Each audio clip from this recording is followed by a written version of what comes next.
Hello sir, నిన్నగానే ఇవాళ కానీ phone చేస్తా అన్నారు సార్, అందుకని గుర్తు చేద్దామని. చేస్తాను. ఇక్కడ ఏమి లేవు. ₹1,00,00,000 పోయి నా ఇబ్బందుల్లో ఉన్నా. నీకు తెలుసు అన్ని. సార్, నువ్వేం నేను ఎంత ఇబ్బందులో మాట్లాడినా ఉన్నానో మీకు తెలియదా సార్? విను. ఒక్క చెప్పండి సార్, విషయం మీకు విను. అనిపిస్తుందా చెప్పండి సార్. ఒక్క విషయం విను. సార్, నీ డబ్బులు నేను కంప్లీట్ గా నీకు వెనక్కి పంపిస్తా. నీ డిపాజిట్ చేసేవాడి సార్ నాకు మొత్తం మునిగిపోయిన తర్వాత పంపించే ఉపయోగం ఉంది సార్.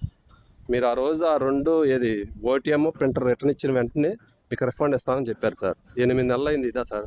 కరెక్టే, కానీ నాకు రావాల్సిన డబ్బులు రాలేదు. మొత్తం పోయి ₹1,00,00,000 దాకా లాస్ సార్, అయిపోయింది. ఇప్పుడు ఆ ప్రింటర్ దాని గురించి సార్ నేను అడిగేది. అవి రిటర్న్ వచ్చినప్పుడు వాట్సాప్ చేస్తున్నారు మీరు. అవి పంపించమంటారా సార్? నాకెందుకు సార్, అవి పంపించమంటే పంపించేస్తా. నాకెందుకు సార్? అవి మీరు రిటర్న్ ఇచ్చిన వెంటనే రిఫండ్ చేస్తాను శ్రీధర్ అని చెప్పారు. అది కాదు సార్ కరెక్ట్ గా. మీరు అది కరెక్ట్ గా సార్ మీరు చేసే పద్ధతి కాదు సార్ ఇది. శ్రీధరు, నువ్వు ఎక్కువ మాట్లాడినా ఉపయోగం లేదు. ఉపయోగం లేదు కదా సార్. అంతే మునిగిపోయిన తర్వాత ఉపయోగం ఏముంది సార్? మాట్లాడకపోతే 8 నెలల నుంచి డబ్బులు సార్. మాట్లాడితే డబ్బులు వస్తాయి అనుకుంటే నీ ఇష్టం వచ్చినట్టు మాట్లాడేది ఏం లేదు సార్. ఇప్పుడు మీకు డబ్బులు ఇచ్చి నన్ను అడుక్కునే చేశారు మీరు. ఇది చేశారు అందరూ కలిసి. అక్కడ కంపెనీ ఏం చేస్తాం? కంపెనీ చేస్తే నేనేం చేయండి సార్?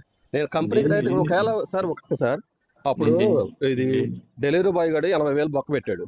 నేను వాడి మీద కేసు పెట్టి నేను వదిలేసి ఉంటే, కానీ నేను అడగంగానే నాకు రెడ్డి గారు ఫ్రాంచైజీ ఇచ్చారు. ఆయన పేరు రాగానే ఒకే ఒక ఉద్దేశం తీసుకొచ్చి ఇచ్చారు. నువ్వు బాగానే చేసావు, దాని గురించి వరీ లేదు. ఉపయోగం ఉంది సార్. ఇన్నాళ్ళు 8 నెలల నుంచి నన్ను అడుక్కునే.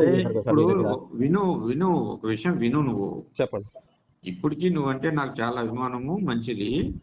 ఇది ఏ మాత్రం సెట్ అవుతుంది, డబ్బులు రాగానే నీకు పంపిస్తా. Don't worry. 8 నెలల నుండి ఇదే చెప్తాను కదా సార్. తప్పదు, ఏం చేస్తావు? తప్పదు కాదు సార్. 8 నెలల నుంచి సార్ ఒక్క కంపెనీ పెట్టి నన్ను మొట్టగుడిపిచ్చి 8 నెలల నుంచి ఇలా చేస్తే ఎందుకంటే దాని వల్ల నీకు ప్రయోజనం లేదు. అనవసరంగా నీ ఇమేజ్ పోగొట్టుకున్నట్టుంటావు. నా ఇమేజ్ ఆల్రెడీ పోయింది సార్ నా దగ్గర. నాకు మీ మీద ఉన్న గౌరవ పోయింది. ఇంకా రాంగ్ మాట మాట్లాడితే నీకు ప్రయోజనం ఉండదు. ఏమి రాంగ్ కాదు సార్. నేను రాంగ్ స్టెప్ వేస్తే మీ పరువు పోద్ది. అది అంతకు మించి నేను చెప్పేది ఏం కాదు.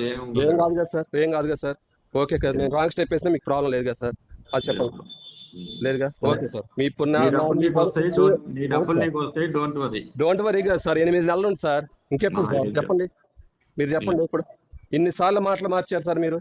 నేను మార్చలేదు. మార్చారు. మీరు అక్టోబర్ లో ఫోన్ చేస్తే ఈ నెలాఖరు చేపిస్తాను శ్రీధర్ అన్నారు. చేపిలా.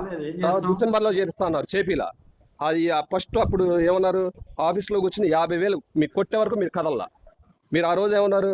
శ్రీధర్ ఇవి రిటర్న్ రాగానే రిఫండ్ వస్తుందని చెప్పారు. మాట మార్చారు కాదా సార్?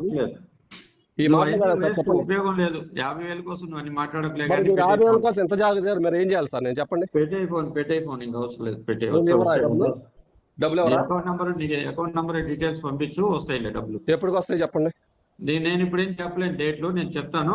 అదే ఎప్పుడు వస్తాయి చెప్పండి. మాట్లాడతాను.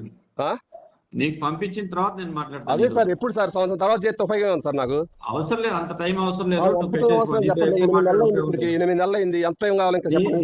నువ్వు ఎన్నిసార్లు మాట్లాడినా ఉపయోగం లేదు శ్రీధర్. మరి ఇంకా ఉపయోగం లేనప్పుడు ఏం చేయాలి మరి? నీ నంబర్ పెట్టి వదిలేయి. ఏ నెంబర్ పెట్టాలి?